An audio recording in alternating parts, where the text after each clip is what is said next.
En fin, el problema 2 de la colección del motor dice lo siguiente. Un motor de inducción trifásico de 8 polos, 10 caballos. Esos 10 caballos de vapor, CV, lo que indica es la potencia útil nominal en el eje del motor, en la unidad de medida de caballos de vapor. Hay una relación directa entre caballos de vapor y vatios, que es un caballo de vapor son 735 vatios y lógicamente hace falta para poder pasar esa potencia a vatios, que es la unidad con la que nosotros solemos trabajar. Me dan también la tensión del motor, lógicamente esto es tensión nominal, tensión de línea, 50 hercios, que va a determinar, entre otras cosas, la velocidad de giro del campo magnético giratorio. Y nos dicen que este motor gira a 720 revoluciones por minuto a plena carga, es decir, en condiciones nominales. Esta es la velocidad de giro del eje del motor nominal. Si el rendimiento y el factor de potencia en estas condiciones de plena carga es de 83% el rendimiento y 0,75 el factor de potencia, respectivamente, calcular en primer lugar la velocidad de sincronismo del campo giratorio. Bien, para este cálculo tan solo tenemos que utilizar el dato de la frecuencia y el dato del número de pares de polos, que lógicamente si el motor tiene 8 polos, pues el número de pares de polos es 4. La velocidad de sincronismo o velocidad de giro del campo magnético giratorio viene determinado para el apartado A, esta velocidad de giro del campo, que es omega sub 1, es igual a 2 por pi por f partido por el número de pares de polos, ¿no?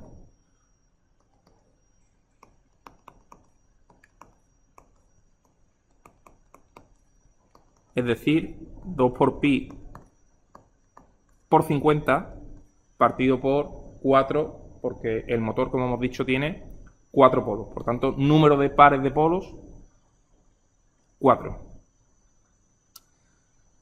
Bien, este resultado, que lógicamente es 25 pi, está expresado en radianes por segundo, pero habitualmente cuando nos piden la velocidad lo pasamos a revoluciones por minuto. Por tanto, si estos son radianes por segundo, para pasar a revoluciones por minuto lo que hacemos es decir que 2 pi radianes es una revolución, ¿verdad? Y 60 segundos es un minuto. Y por tanto, con esta conversión pasamos la velocidad a revoluciones por minuto. A mí esto me queda un valor de 750 RPM.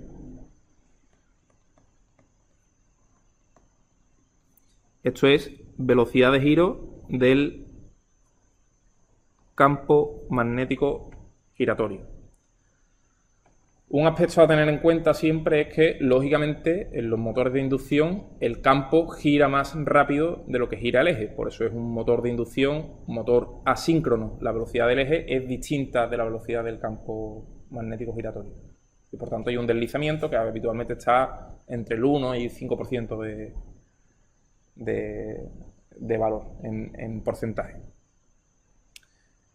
De hecho, es lo siguiente que me piden, que es el deslizamiento a plena carga.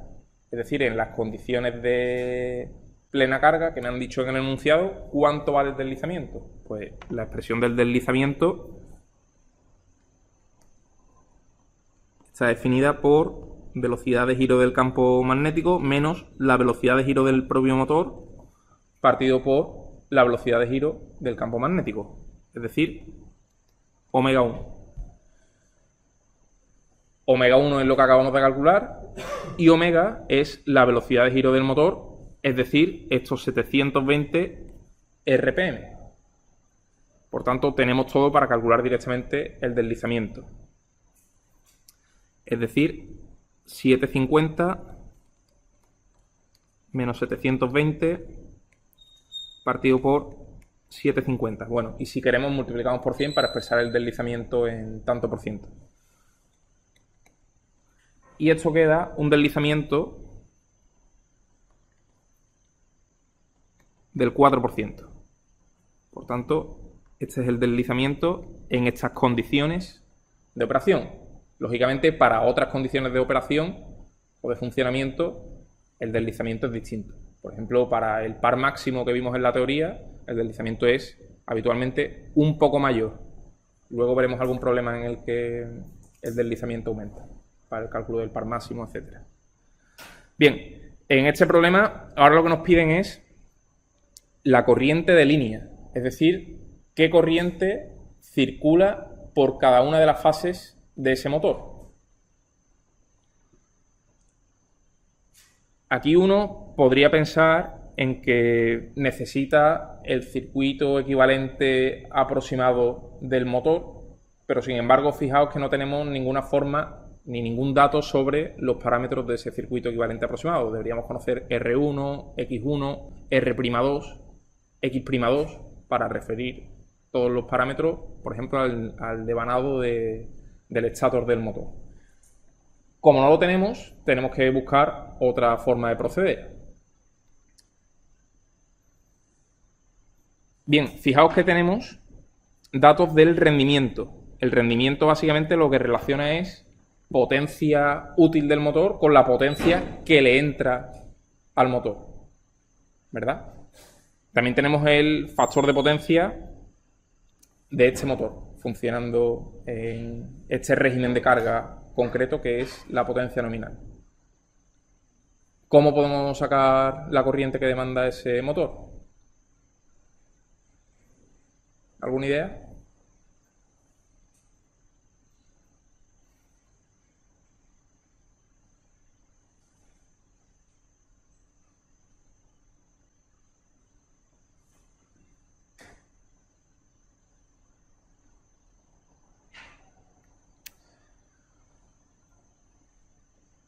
Bien, pues la respuesta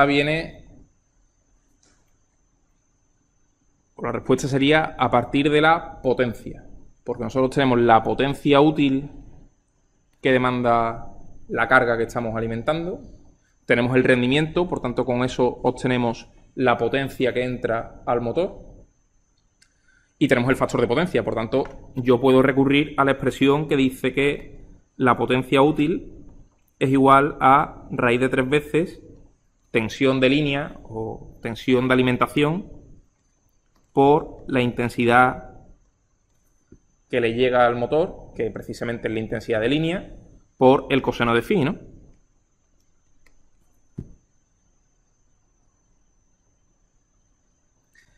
Un aspecto importante es que estas dos magnitudes, si utilizo la expresión de raíz de 3 veces tensión, intensidad, coseno de phi, estas dos magnitudes son magnitudes de línea.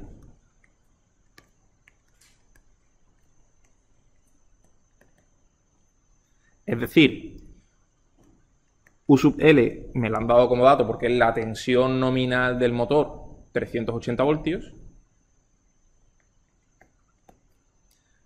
e I sub L, que precisamente es lo que quiero averiguar. Por tanto, ¿qué información tengo? El coseno de phi me lo están dando en el enunciado, es el 0,75. Bien, y esta P es lo que sería P1, potencia a la entrada del motor, ¿vale? Por tanto, esta P1 es potencia a la entrada o potencia absorbida por el motor. Y esta potencia absorbida por el motor precisamente la puedo averiguar a partir del rendimiento del motor. Tengo potencia útil, potencia nominal en el eje de la máquina, partido por el rendimiento, eso me da la potencia a la entrada. Pues precisamente eso es lo que tenemos que utilizar. Diremos que el rendimiento es igual a la potencia útil partido por P1. Y por tanto, P1 será igual a la potencia útil partido por el rendimiento. Es decir, estos serán pues 10 caballos de vapor. Cada caballo de vapor es 735 vatios.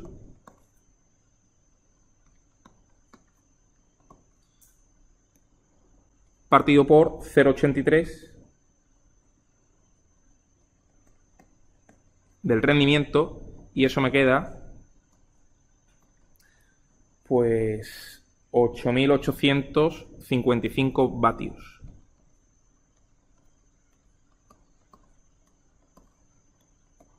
Esta es la potencia que absorbe este motor. Potencia activa trifásica. Ahora sí, ya tengo toda la información. Tengo la tensión de línea, tengo el factor de potencia, tengo la potencia de la entrada, por tanto, de aquí puedo despejar la intensidad de línea. Y 1, o la intensidad de línea que absorbe el motor, será igual a P1 partido raíz de 3, 1 coseno de phi. Es decir, 8.855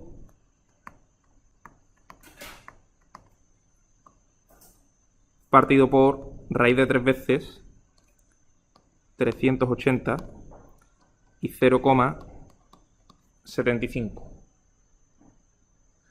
Y esto queda, a mí me da 17,95 amperios.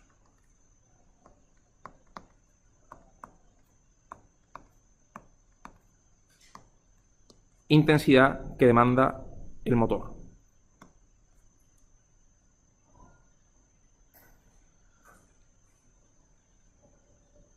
Bien. Luego veremos algún problema en el que sí que tenemos que utilizar el circuito equivalente aproximado del motor, pero en este no ha hecho falta porque directamente a través de la potencia útil y el rendimiento de este motor somos capaces de sacar la potencia a la entrada y con el factor de potencia pues y la tensión sacamos la intensidad.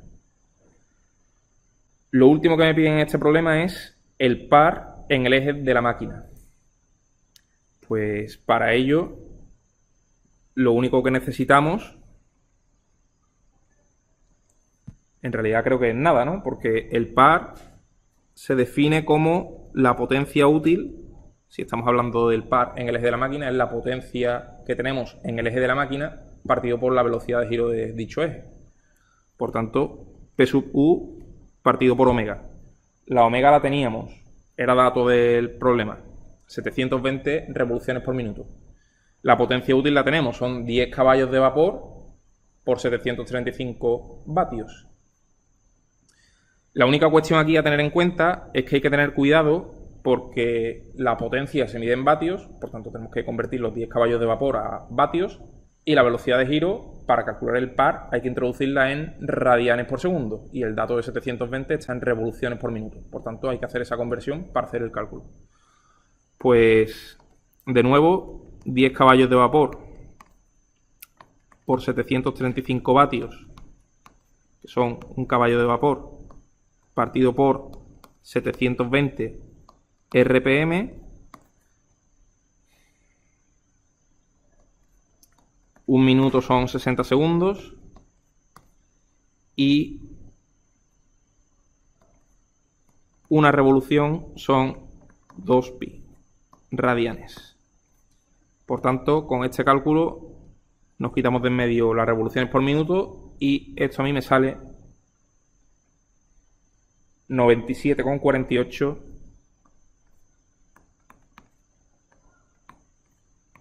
newton por metro. Este es el par de este motor.